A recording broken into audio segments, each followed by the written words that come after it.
Okay, Parshat Tazria. So we know Parshat Tazria is all about the laws of tsaras.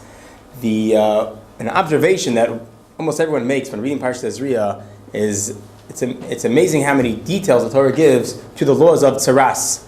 The Mishnah in Chagiga tells us that there are some laws in the Torah that the Torah gives us very little about. Let's say Shabbos, the laws of Shabbos. We know very little about Shabbos from Torah Shebechsav. The Torah relies on Torah Sheba'al Peh to be able to elaborate on all the laws. But tsaras, it's not that way. Tsaras, all the details of tsaras are in Torah Shebechsav. So many details are there. Why is that? The Sefer Chinuch suggests the following. He says that the laws of tsaras and all the details of tsaras have a very important hashkafic message to be given over. And that is that the laws of tsaras teach us that Hashem is involved with every aspect of our lives. And it works like this. Really, when a person has any kind of yisur and any kind of tragedy that happens in his life, and it can be for the good as well, but at least the Torah is referring to a bad event, tragedy, the response should be, wow, what did I do wrong over here to deserve this? That's the Sefer Chinuch says.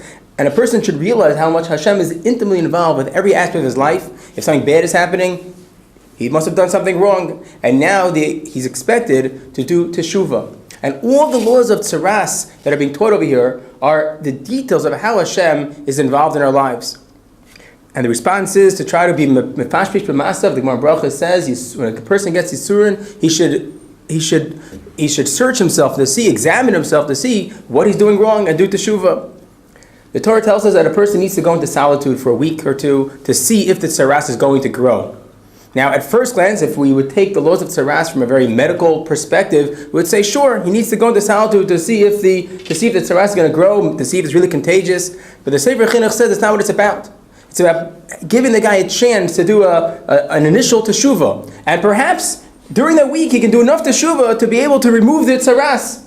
And if the week is not enough, and the tsaras is still there, Hashem is telling him, you need to do more teshuvah. Go back to your room. Go back and think about it. Sit in quiet to think about what you did. And if it still doesn't go away, he needs to be excluded from the camp. And all that, the purpose of all that is to get the guy to do teshuvah. The Torah tells us that a person should not rip off the hairs of his body while he sees tsaras in order to try to avoid the tumas tsaras. And the Sefer Chinuch says that's representing a person who, when he sees that trouble's coming his way, and he begins to realize, hey, maybe I'm doing something wrong, he tries to push it away. He says, Hashem, I'm going to try to trick the system. Hashem, don't try to mess with me. And Hashem says that's an aveira. A person who has a kickback at Hashem after Hashem is giving the punishment, that's considered aveira. That's the lesson the Sefer Chinuch presents. Also other Rishonim, that the laws of tsaras teach us how much Hashem is involved in our lives. As much as the actual lesson itself might be, I guess, more of a sadder lesson than others, but the Sefer Chinuch says the positive aspect of this is to show us on how much Hashem cares about every aspect of our lives.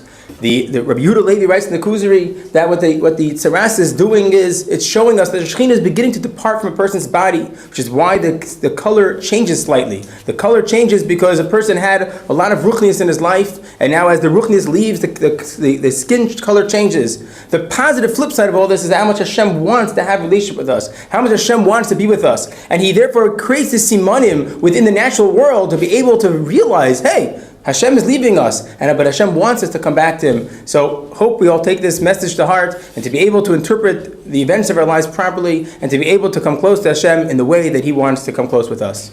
Good Shabbos.